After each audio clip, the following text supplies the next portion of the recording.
season. Treat your special someone to an evening you'll never forget.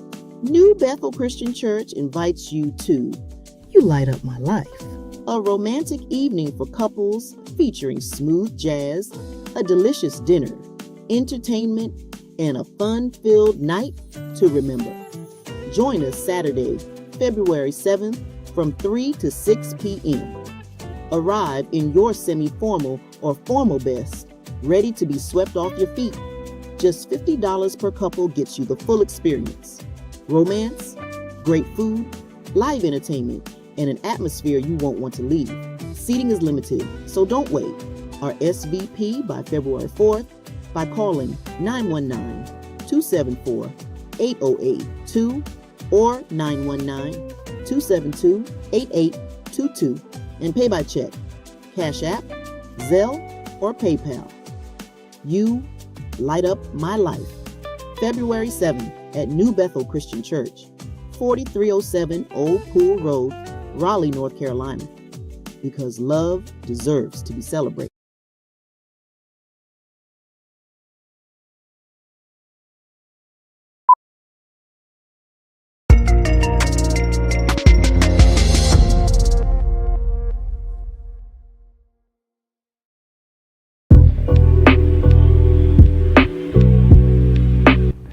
Amazing. But also, another way that I think would help as well is parents monitoring everything from who our kids are friends with. I think that's hard for a lot of parents because of work and so much stress that the world already puts on an adult. And you feel like you're doing your best by your kids because you're providing them with physical things and you're providing them with food and shelter and things of that nature.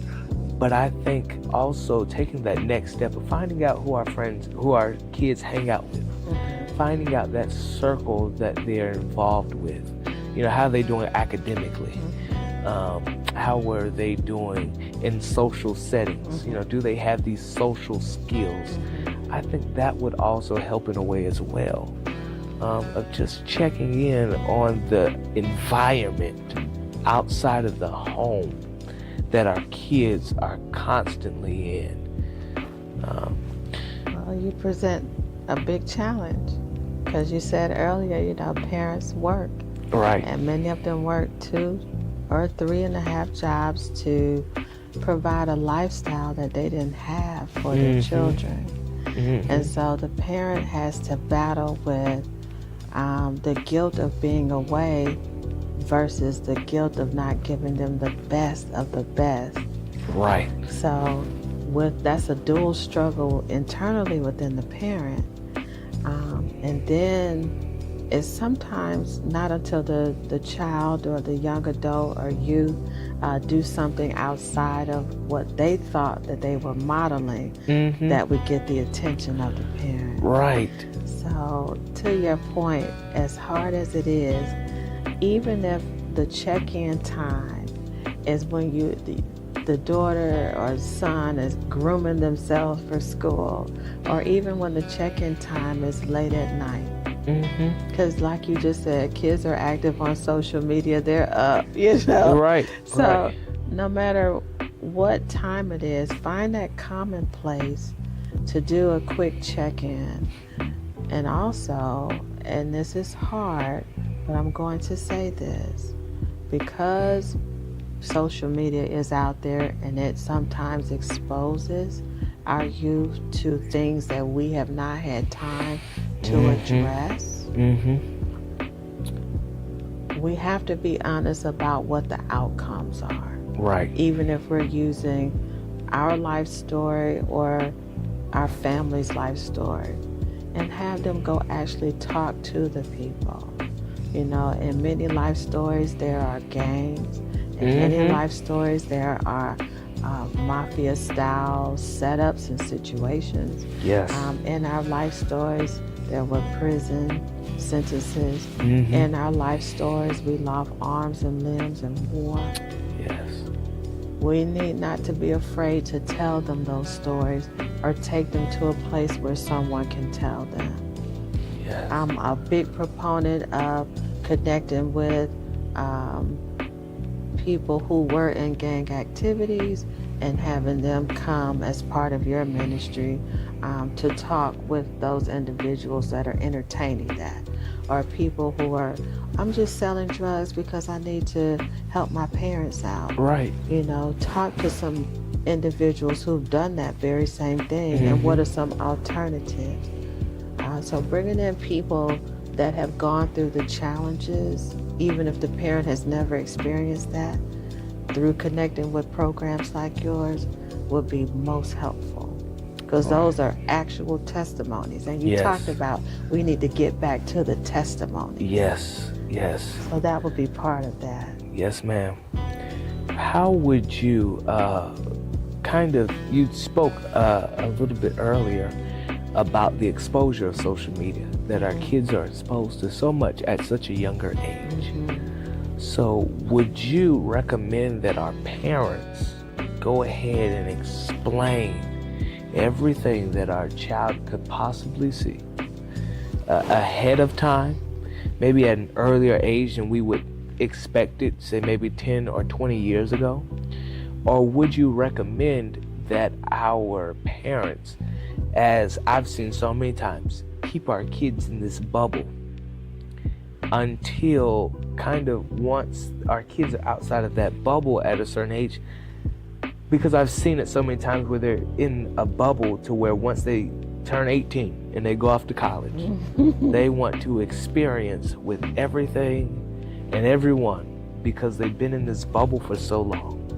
Would you recommend finding a healthy bubble to keep our children in, or going ahead and explaining worldly things to our children up front before the world gets an opportunity to display it in a way that may not be best explained like their parent would? Well, I would sort of say it depends on the understanding and level of the individual, of the child, the youth.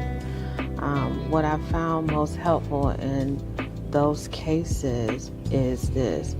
If they're saying, hey, mom, dad, grandma, auntie, hey, at school my friends are talking about XYZ, that would be the time to introduce, okay, let's have a real conversation about it. Right. And then I'm going to talk to the youth pastor and say, hey, this is what came up in my home. What are some words or stories or Bible passages that you can recommend that would also help them navigate if they were to come up against that situation? Right. Or have it be a subject in the pulpit. Because that would definitely start to connect the youth back with the pulpit if it's not going to be afraid to go into those gray areas. Exactly. Yes, I would go along and second that with the pulpit. I think the biggest thing for our millennial age people today in society as far as preaching comes from authenticity. They want to know that their preacher hurts just like they hurt. They want to know that their preacher struggles just like they struggle. I think so often we put our pastors and our ministers on this pedestal of they don't deal with certain things that we don't, that us regular people deal with, kind of like we do people with money. We put them on a pedestal of they don't have the same problems I do. But truly and honestly, they have the same problems as you mentally, physically, emotionally, but we just don't see it. So I think the biggest thing for our preachers to do in this day and time is be as authentic as possible when it comes to struggles, when it comes to their emotions, when it comes to their feelings. Be open and honest with your congregation, because I think they better accept that than you putting on that said mask and making things seem like just because we've accepted Jesus, everything in our life is going to be okay. Yes, I agree. The authenticity is good, but it has to be placed correctly. Yes, ma'am. And what do I mean by that is sometimes we come up to the pulpit, we go, we say our pleasantries, and then we talk about whatever the subject of the sermon is. A different approach would be, hey, let's do a check-in. How is everyone feeling today? Is anyone going through X, Y, or Z? And whatever that is, tie it to the message. Are you struggling, teens, are you struggling with people trying to get you to smoke marijuana? Are you struggling with knowing someone is harming or cutting themselves, but you haven't talked to anybody on how to help your friend? Right. Let's turn it to real things, as you just said. Are you struggling with identity or sexuality because you're struggling with what the word says about waiting for sex, but you're still having these hormonal feelings? Right. Are you masturbating? Are you having questionable intentions? Are you attracted to other things, but you can't say anything and you won't because you struggle against what the word says about it? Right. Can we talk about that? When you have the pulpit ready to go there, it will be so full you'll have to have 3 or 4 services. Wow. Because they can connect that with, well, when I was growing up, we couldn't talk about it, but I did have these types of feelings. That's, as you said, what's going to bring them back. That's being authentic. Yes. That's taking the 2025 realness of issues and connected them to the biblical position without ignoring the humanity or the human feelings that arise in those spaces. Yes, ma'am. You spoke about substance abuse with marijuana. Briefly there, as a social worker with so many different outlets, with vaping and marijuana and different pills and so many things, and things even being laced. And our young people having such a great access to all of this in schools. I've seen it up to elementary, even as young as elementary kids, with some students bringing in pills. How can we support our kids with dealing with substance abuse at a young age? Well, I would definitely say connect them to resources that have expertise in that area. You have to be very careful in how you approach it. It's very delicate. Most individuals that do substances on a regular basis outside of the recreation, like I want to party and I want to get lit, I've heard all these terms. Excuse me, everybody, I'm a little bit older. But what are you really saying? Right. Are we getting lit to participate in the euphoria? Are we getting lit because we really are struggling with things at home that we can't tell our friends about, but we want to still be cool and seen and heard? And this is the way that we've been taught that this is the only way to do that? Right. So I would definitely say connecting that individual or having cards, pamphlets, QR codes on hand. The other reason I say it's a delicate conversation because that person may be teetering on whether to do a self-harm event or plan a self-harm event. And sometimes the first thing they do to start activating that is to engage in using more. You talked about things being laced. Well, I've had a lot of clients that have been sex trafficked through things being laced. Wow. Waking up in states 4 and 5 states away. God. Because they started out with something being laced. So being cool and fitting in and trying to be euphoric can cost you because of this lacing that you talk about. So it's not that, I'm gonna hit it and I'll just try it one time. A small ounce of fentanyl will take an elephant out. Wow. We have a lot of youth and young adults dying of accidental overdose because of what this term lacing, that's a big term that you just used. And that's not considered. Who can you trust Right. Are the people you get it from people you can trust? Mm-hmm. Do your investigation, your sleuthing, like they do on the internet when they want to find out if my man is cheating or if who's messing with who or whatever. I need you to sleuth on the substances that are in front of you. Right. Absolutely. Play detective on that. Yes. And also, how can educational institutions like the public school work with spiritual organizations like the church to grant better relationships with students on an emotional and mental way? And how also can we together combine to make sure that our kids have the best resources for things that they may be dealing with? Well, I know that there are a lot more public schools that have outreach offerings to those communities and of different faiths. Like everybody's not of the same faith. Right. So I've seen a lot more schools doing those outreach and making those connections to make it available to students. So just like I talked about the website, and enhancing that with information, the schools can do a even better job of reaching out or inviting you all to the parent-teacher conferences that they have to say, here's our community resources, because you don't know what they're tied to in the home, but if you're at the PTA meeting, right. That they all right. have to come to at some point, right. That would be a great avenue to sort of start to close the gap or bridge the gap a little bit. Yes.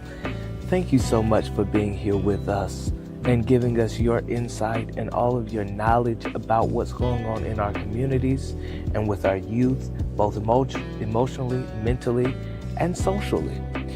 Also, we would like to ask just one more tidbit that you would give our kids, our parents, and our church leaders about this, I would say, this epidemic of mental illness. I would say that be open to tell your truth like you're open on social media to tell your truth. Except we're a safe space, we're clinically trained, and we can help you navigate and create coping mechanisms so that when challenges show up, when life shows up, you have those coping mechanisms and techniques to navigate safely through those challenges. We thank you so much for listening and being here with us. We hope this conversation helped you in any capacity, in any way possible. We hope you'll join us for our next episode. But until then, be blessed, be open, and stay healthy and stay with God. And until then, until we meet each other again, God bless you. Farewell.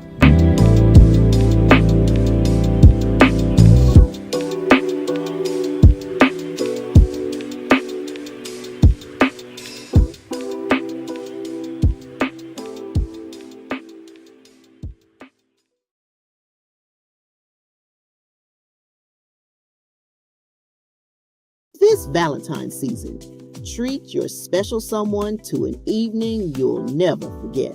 New Bethel Christian Church invites you to You Light Up My Life, a romantic evening for couples featuring smooth jazz, a delicious dinner, entertainment, and a fun-filled night to remember.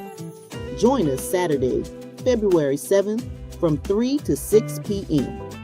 Arrive in your semi-formal or formal best, ready to be swept off your feet. Just $50 per couple gets you the full experience.